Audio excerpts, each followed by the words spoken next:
All right, so Anthropic, one of the huge players in AI, just dropped news about a new model called Mythos. And wow, it's causing a total firestorm.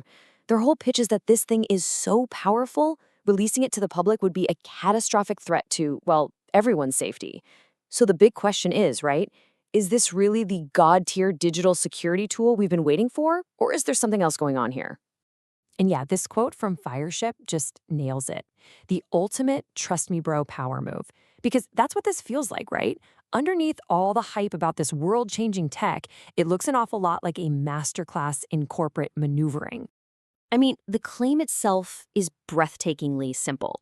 Anthropic says they've built an AI that can, all on its own, find and exploit brand new software flaws. You know, the kind of stuff the security world calls zero dates. It's basically a zero-day vending machine. And that, of course, leads to the multi-trillion-dollar question. If you create a tool this powerful, who gets the keys to the kingdom? That is exactly what we're going to unpack here. Okay, first up, let's dive into the official story from Anthropic. This is what I'm calling the God-in-a-box narrative. You know, it's the part of the story that's specifically designed to make you feel completely awestruck and maybe a little terrified of what they've built. So what is Mythos really? Well, you know how older AI models would just hallucinate? Like they'd make up fake code or vulnerabilities that weren't even real. Mythos is different. It's frighteningly good because it doesn't just find simple bugs. It can execute these complex, multi-step attack chains completely on its own. And here it is, the big reason they give for keeping this thing under lock and key. Anthropic basically says that if they unleash this on the public, it would be an absolute disaster. They're arguing that in this constant war between hackers and defenders, a tool like Mythos would give the bad guys a completely overwhelming, game-breaking advantage. All right, enough with the marketing spin. Let's look at the hard evidence, because Anthropic actually shared some genuinely mind-blowing examples to back all this up. So let's get into the specifics. Okay, get this. This is just wild. Mythos found a bug in OpenBSD, which is famous for being super secure. That was 27 years old. We're talking a flaw that let a remote attacker crash any machine they could reach, just instantly. A bug that was hiding in plain sight for almost 3 decades. Unbelievable. Then there's the exploit writing. They gave it a known bug in Firefox, and Mythos wrote a working exploit for it 72.4% of the time. Now, to put that into perspective for you, their last top-tier model, Opus, it only managed a 14% success rate. This isn't just an improvement, it's a monumental leap forward. And the hits just keep on coming. It also sniffed out a 16-year-old bug in FFmpeg, that video software that's basically everywhere. It figured out how to create a malicious video file that could trick the program into writing data where it shouldn't, which could lead to a crash, or a whole lot worse. And just look at the sheer range of what this thing can do. We are not talking about simple textbook hacks. It got full root access on a Linux kernel just by flipping a single bit. It took over a FreeBSD server remotely. It figured out how to escape browser sandboxes to steal data. It even found a memory corruption bug in code that was written in a memory-safe language. I mean, this thing is an absolute monster. Okay, so that was the part meant to blow your mind. But like any good magic trick, there's always some fine print, right? So now let's pull back the curtain and look at the details behind these incredible claims. So remember that crazy success rate against Firefox? Yeah, well, about that. It turns out that test wasn't run on a real-world lockdown Firefox browser. Nope, it was a developer shell where the sandbox and other really important security features were just turned off. I mean, it's still impressive for sure, but it's not quite the apocalyptic scenario they were painting. And that ancient OpenBSD bug? Well, Mythos only found it after running 1,000 parallel searches at the same time. The price tag for that one discovery?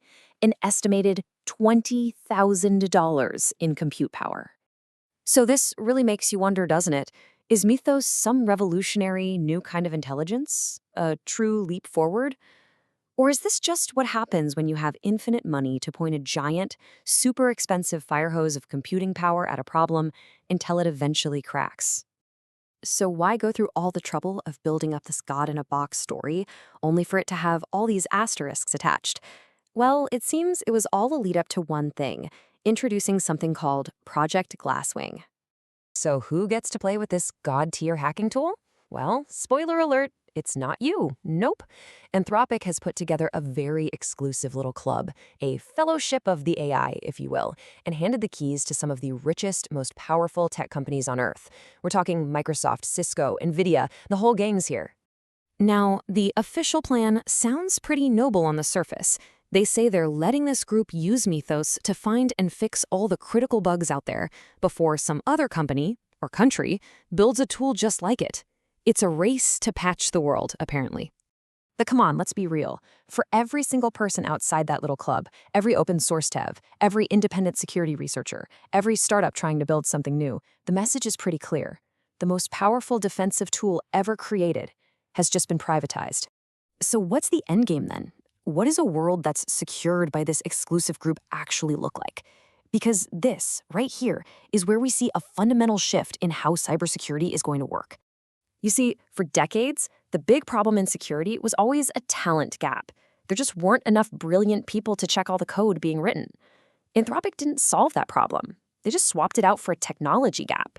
So now, the issue isn't finding enough smart people, it's getting access to the one tool that really matters, a tool that's controlled by one company and its handful of friends. I mean, when you really break it down, the business model here is just cynically perfect. Step 1, build the ultimate hacking tool. Step 2, announce to the world it's way too dangerous for the public. Step 3, sell exclusive access to the richest companies on the planet. And Step 4, call the whole thing a safety initiative. Genius. And think about this for a second. That asymmetric advantage for the attackers that Anthropic was so worried about, they didn't get rid of it. They just institutionalized it. They took the most powerful offensive tool ever made and basically turned it into a members-only club for the super rich. Which leaves us with one last pretty unsettling question. Are we actually heading towards safer software for everyone? Or are we just witnessing the creation of a new kind of digital feudalism, where the richest companies live in heavily fortified castles and the rest of us are out here in the wilderness? It really makes you wonder what kind of future is being built right under our noses.